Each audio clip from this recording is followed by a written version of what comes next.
안녕하세요. 즐거운 초등영어의 지니쌤입니다. 맹은지 선생입니다. 반갑습니다. 네. 선생님 안녕하세요. 안녕하세요. 네. 저희 이제 국영수 본질에서 이제 네. 국어 파트 맡아주실 맹은지 선생님이신데요. 네. 제가 오늘 이제 주제로 잡은 것이요. 네. 쥐파라도 안 되는 이 국어. 그쵸? 이게 초등학생들은 되게 쉽다라고 생각하시는데요. 사실 우리 수능까지 강의해보신 선생님 입장에서는 쥐파라도 안 되는 그 국어 맞나요? 이게 국어 공부가 워낙 광범위하고 음. 우리가 평생 해야 될 공부이기도 하잖아요. 그쵸, 그래서 맞아요. 이게 우선은 입시를 목표로 잡는다고 가정을 하고, 그리고 최상위권 말고 일반적인 학생들이라고 생각하고 말씀을 한번 드릴게요. 저희 2022 교육과정을 보면요. 네. 영어과랑 국어과의 각각의 성격이나 목표가 나와 있어요. 네. 그때 영어과의 성격 목표에는 의사소통이라는 용어가 반복돼서 나오거든요. 맞아요. 그에 반해서 국어과의 성격이나 목표를 보면요. 의사소통 당연히 있죠. 공용어니까. 근데 거기에 플러스로 사고나 언어에 기반이 되고요. 그 다음에 최종적으로는 고차원적인, 다시 말해서 높은 수준의 국어 능력을 갖추어야 한다라고 얘기를 해요. 어렵죠? 네. 우리가 이 높은 수준의 국어 능력을 갖추어야 한다는 건 계속 생각하고 있어야 될 거예요. 이게 그 영어 학습 같은 경우에는 의사소통이 목적이기 때문에 유창성이 우선은 돼야 돼요. 그렇죠? 네. 그래서 그 유창성을 위해서 기능을 익히고 그다음에 그 기능을 바탕으로 차차 읽기, 쓰기까지 나아간다면 국어 같은 경우에는 당연히 유창성은 있다라고 가정을 해요. 그래서 모국어니까요. 높은 수준의 국어 능력을 갖춰야 된다라고 강조를 하고 있는 거죠. 그래서 이게 공부의 목표를 우리가 입시로 한정 지어버리면 입시에서 최상위권은 될 수가 없어요. 이게 왜냐하면 그래요? 예, 네. 이게 우리가 공부를 잘하기 위해서는 100점이 목표면은 안 되는 거 아세요? 이게 100점이 목표면은 100점을 받기가 힘들잖아요. 그쵸, 맞아요. 130점이 목표여야 100점은 거뜬히 받는 거죠. 우리가 입시에서는 수능만 있는 게 아니고 또 내신만 있는 게 아니라 우리 논술고사도 확대되고 있고요. 네. 그 다음에 면접도 중시되고 있는 그쵸, 상황이에요. 맞아요. 이 논술고사, 면접 모두 국어과에서 지향하는 그 높은 수준의 국어 능력이 필요해지는 거죠. 그냥 언뜻 이제 드는 생각으로는 예. 그 우리 비문학이 굉장히 어렵다고 예. 하잖아요. 그 비문학의 내용을 보면 사실 철학적인 내용도 많고 네, 법률, 그다음에 경제 이런 것들이 많은데 그냥 우리가 일반적으로 의사소통하는 것에 그치는 영어과랑은 좀 다르게 국어는 조금 더 본질적으로 들어가서 고차원적으로 사고하고 그것에 대해서 표현하고 읽고 하는 것들까지 다 포함이 된다는 얘기신 거죠. 예, 그렇죠. 그래서 집을 팔아도 안 되는 거군요. 예, 그럼요. 그러면 선생님 그게 이제 어쨌든 수능까지 또는 이제 입시에 한정 짓지 않더라도 이제 국어과에 대해서 전반적으로 굉장히 그게 큰 목표라고 한다라고 하면 우리가 그거를 초등 시기까지 조금 내려온다고 예. 했을 때 그 초등학생들의 학년별로 예. 이제 어떻게 로드맵을 좀 잡으면 좋을까요? 그럼 제가 1, 2학년군, 3, 4학년군, 4, 5, 6학년군으로 좀 네. 나눠서 말씀을 네, 드릴게요. 너무 좋습니다. 그 1, 2학년군 같은 경우에는 초등 저학년이죠. 초등학교에 딱 입학을 했어요. 그러면 우리가 아이를 좀 쉽게 그릇이라고 비유를 해봅시다. 그 아이가 그릇이라면 이게 아이마다 그릇의 크기는 달라요. 그쵸. 그래서 정말 작은 그릇을 가지고 있는 아이에게 너는 이만큼 해야 한다라고 하면 못하죠. 1, 2학년 같은 경우에는 아이들이 그 그릇의 크기를 비워져 있는 상태로 최대한 키운다고 생각을 하시면 돼요. 이거 제가 자주 하는 얘기인데 정말요? 뇌의 용량을 키우는 맞아요, 그거랑 맞아요. 비슷하다고 예. 보면 될까요? 예. 네. 그릇의 크기를 키우기 위해서는 딱 두 가지, 이해, 흥미, 이 두 가지만 생각을 하시면 돼요. 예. 그럼 이 이해와 그 흥미라는 것들이 조금 더 광범위한 느낌이기 그렇죠. 때문에 어머님들이 예, 예. 실질적으로 어떻게 하면 실천을 좀 하실 수 있을까요? 네, 그 이해 영역이요. 듣기와 읽기를 얘기해요. 근데 이게 국어에서는 듣기가 크게 중요하지 않다고 생각을 하시는데 네. 무엇보다도 듣기가 강조되는 게 2022 교육과정인 게요. 듣기를요, 원래는 듣기와 말하기를 따로 구분 지어 놨다면 네. 이제는 듣기와 말하기를 합쳐서 듣기 말하기 영역으로 따로 묶어놨어요. 통합을 이게 시켰네요. 예, 무슨 네. 말이냐면요. 듣기를 그냥 듣기만 하는 게 아니라 맥락 안에서 잘 듣는가를 본다는 거예요. 요즘 문해력 얘기 많이 하잖아요. 그럼요. 예. 근데 아이들이 이제 맥락 속에서 파악을 못 하다 보니까 예. 문해력이 떨어지고 이해를 못 하고 악순환이 계속되는 것 같거든요. 그렇죠. 예. 그럼 그걸 통합해서 들어야 된다. 예. 그래서 만약에 엄마가 아이가 선물을 하나 갖다 줬는데, 하지 마, 이런 거 하지 마, 이래봐요. 그때 아이가, 우리 엄마는 선물하지 말라 그랬으니까 선물 싫어하는 거구나, 앞으로 안 해. 이렇게 돼버리면 그 상황 맥락을 파악하지 못한 거잖아요. 그쵸. 하지 마도 다양한 그 언어 외적인 요소나 아니면 부수적인 맞아요. 표현으로 인해서 하지 마, 이것도 있지만, 하지 뭐, 이것도 있을 수 있잖아요. 그쵸. 그런 것들을 아이가 얼마나 그 맥락 안에서 파악하느냐를 보는 거예요. 그게 이해 영역이고요. 네. 그다음에 읽기도 이해에 들어가는데 듣기 같은 경우에는 그렇게 그런 다양한 맥락 속에서 파악을 하면 되고요. 그다음에 읽기 같은 경우에는 교과서죠. 예, 그쵸, 그래서 교과서. 교과서가요 정말 정말 좋은 게 이게 국어 교과서만 가지고 하는 게 아니라요.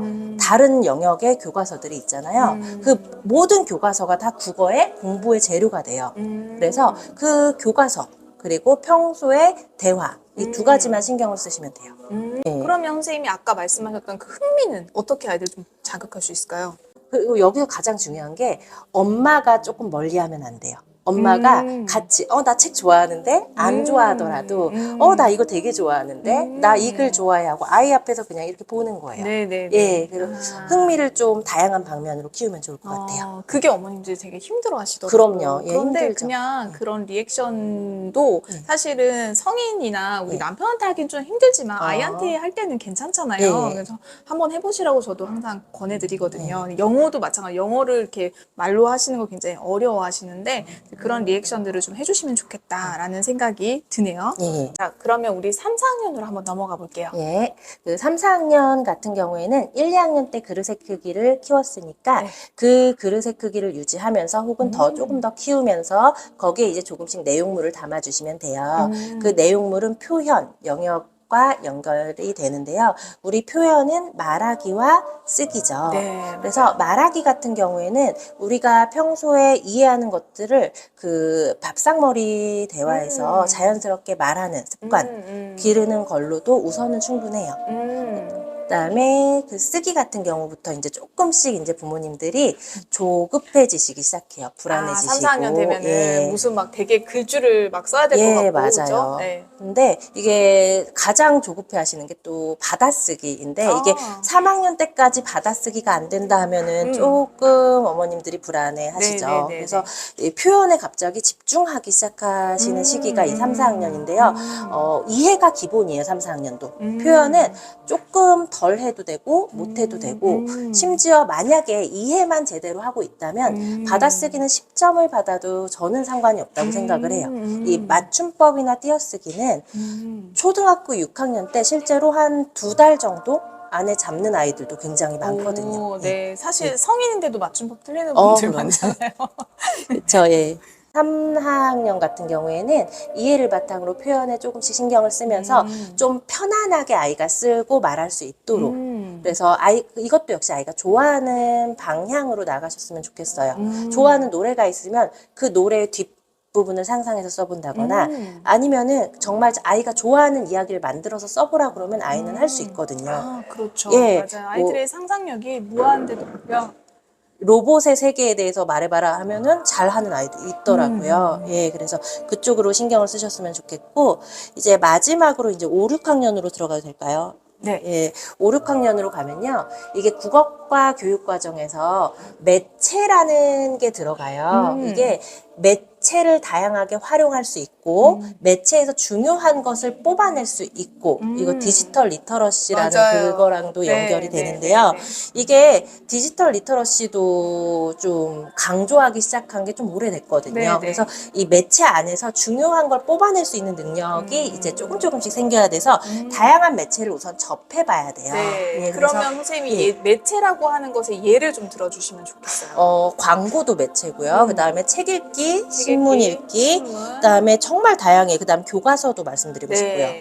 근데 아이들은 이 영상만 생각할 것 같아요. 그렇죠. 어머님들도 그렇고, 그렇죠. 그렇죠. 예. 근데 그 영상을 보고 이해하는 것이 디지털 리터러시라고 이해를 하시는 분들이 많은데, 예. 사실 온라인상의 기사 이런 예. 거를 읽고 이해하는 것도 디지털 리터러시죠. 그렇죠. 네. 예. 이 영상 같은 경우에는 계속 조심하셔야 될 게 어릴 때부터 영상을 접하는 경우가 많아서 네. 영상은 아이들에게 익숙해요. 근데 이게 흘려듣기에 익숙하지 리스닝을 하지는 않거든요. 잘. 네, 그쵸? 맞아요. 그래서 히어링이라고 하죠, 예, 우리. 히어링이죠. 그래서 리스닝을 영상을 가지고 하라 그러면 아이들이 처음에 그냥 듣게 되고 그냥 넘기게 되고 중요한 거를 하려고 그러면 놓치게 되고 그래요. 그래서 네. 영상도 물론 매체이기 때문에 당연히 그 습관이 필요한데 이걸 하나하나 좀 다양하게 접해보는 게 5, 6학년 때 해야 네. 될 거고요. 네. 이제 6학년에 들어가면요. 좀 중요한 시기예요. 우리가 지금 1학년 때부터 6학년 중반까지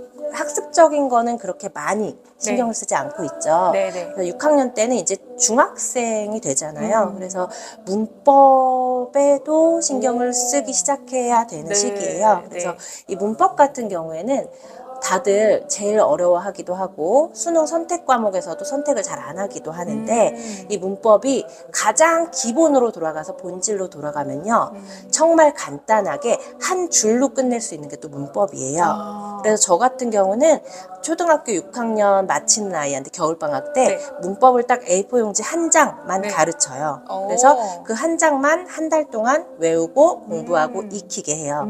그러면 그 문법 그 내용을 가지고 네. 중학생부터는 전혀 무리 없이 오. 문법 정도는 다 할 수 있는 정도가 된다는 거죠. 아, 예, 그래서 문법은 6학년 말쯤에 한번 잡아주시면 되고요.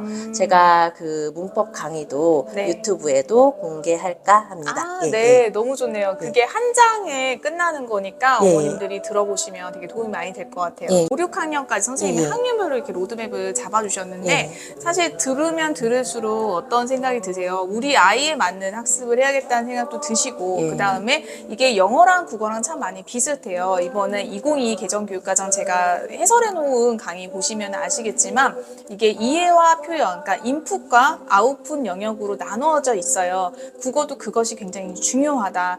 그게 인풋이 많이 돼야지 결국은 아웃풋으로 나오는 것들도 많고요. 그리고 이게 사실 집 하나도 안 된다는 말이 정말 어렸을 때부터 차곡차곡 쌓여야 되기 때문인 것 같아요. 그래서 이게 한 방에 학원으로 해결될 수 없다라는 이야기가 내포되어 있는 것 같은데 선생님 오늘의 시작으로 이제 국어 이야기 많이 풀어주실 거죠?